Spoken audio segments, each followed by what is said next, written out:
Hey, it's Brock here from Uncommon Aquatics, and I just bought the most expensive fish that I've ever bought.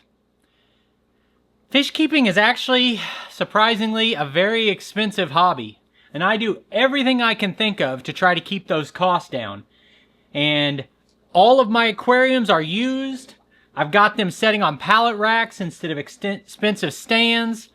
My tank lights on most of my aquariums are clamp-on lights from Walmart that cost little to nothing. So I really try to get as many aquariums and as much volume of water so that I can have as much fish as possible. But despite my best efforts, this is an expensive hobby and there's just no getting around it. And I buy mostly small juvenile fish for the enjoyment of letting them grow, but mainly because larger fish are super expensive. So this aquarium has 4 of my favorite type of fish. I guess you could really say 6.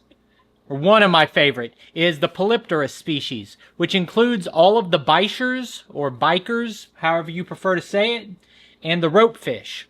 And I love those fish, but when you order them in, they're tiny, tiny, tiny, like the diameter of a straw. Like they can barely even eat any of the food products I have. So they come in just tiny, but they grow quickly. So you can see there's one right here. I don't know how well you can see it. I would say, he's about that long. Pretty good size. He's now the diameter of like my index finger. And if I go buy a new Bichir, because they're like 13 species and I'd like to have them all, but I currently have 4, and if I found another one that was in the size I bought these, that guy right there and the other bigger one in here would eat the small ones. So the problem is you have to have a bunch of grow out tanks and be really patient about it. If you want to add more of that existing species, you've got to buy them bigger, and that can get very expensive. These fish can get around 2 foot long. And if you tried to buy one that was, say, 16, 18 inches, you might spend $300 or $400. So I was at the local fish store the other day, and I was telling the owner about it. I said, I'd like to get one a little bigger, and he said he had one a little bigger. I said, hold it for me. And for some weird reason, I didn't ask him what it was going to cost. So I got myself all hyped up about it, and this is the ultimate species, or the ultimate version of this species. And I've always wanted one, never had one, and I got all excited about it. I left it at his store in quarantine for a week, and I go back to get it, and I see on the tank, it says Ornate Bicher, $100 - sold. Whoa! $100 fish. Like, some of you may spend hundreds of dollars on all of your fish. You can spend a lot more than that. Saltwater fish are super expensive. Discus can be more expensive than that. But I've personally never bought a $100 fish before. And I was already psyched out. I was already in the store. I brought him home. And he's bigger than the others. If those, say these fish are, 3 of them are 5 inches. And the other one's probably 8 inches. This guy is about 6 or 7 inches, and he's about the diameter of my thumb. And they are the king of the bichers. Just beautiful fish. So let's get him into the tank, and I'll tell you a little bit more about him. We'll see if we can feed these guys.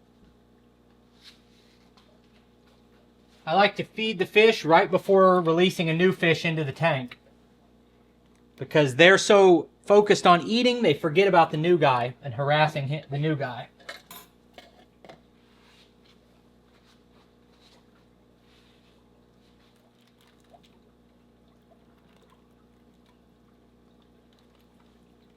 Man, this guy's fired up. He's angry. He's a lot bigger than my other ones, but not so big that he can eat them. But he's a lot bigger. Oh my gosh, is that a good looking fish.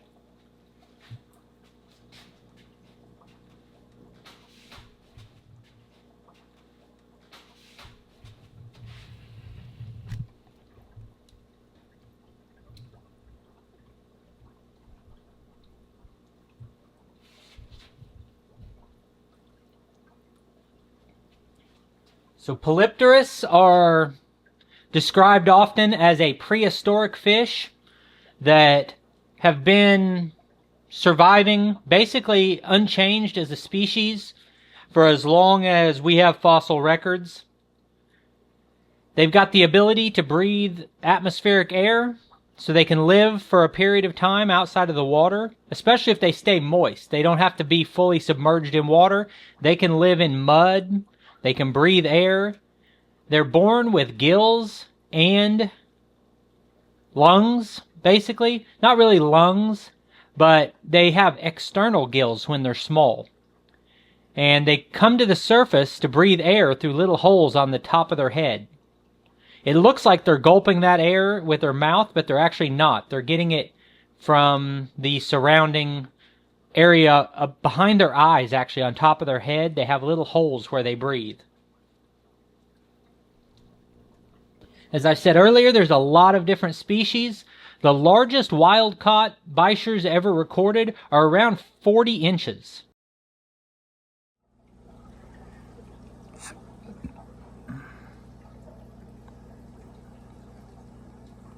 At that full-grown max size, we're talking about a fish with a diameter like this. Like if you imagine catching, say, a 20-pound catfish, that's what we're talking about. I guess a full-grown one of these might be 10 or 15 pounds.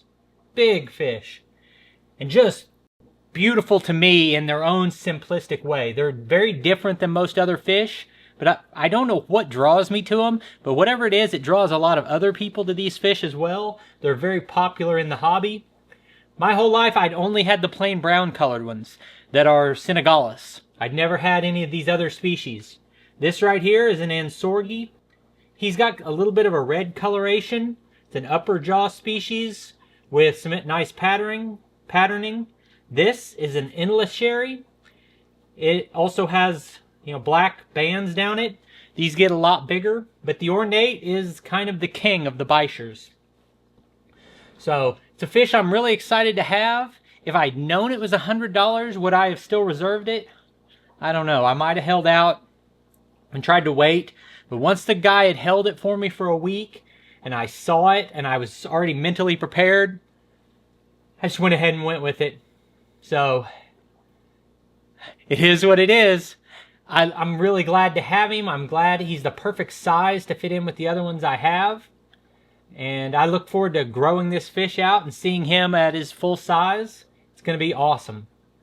So I appreciate you taking time to watch this video. I'll put links on the screen to a couple more of our videos, and I'll see you next time.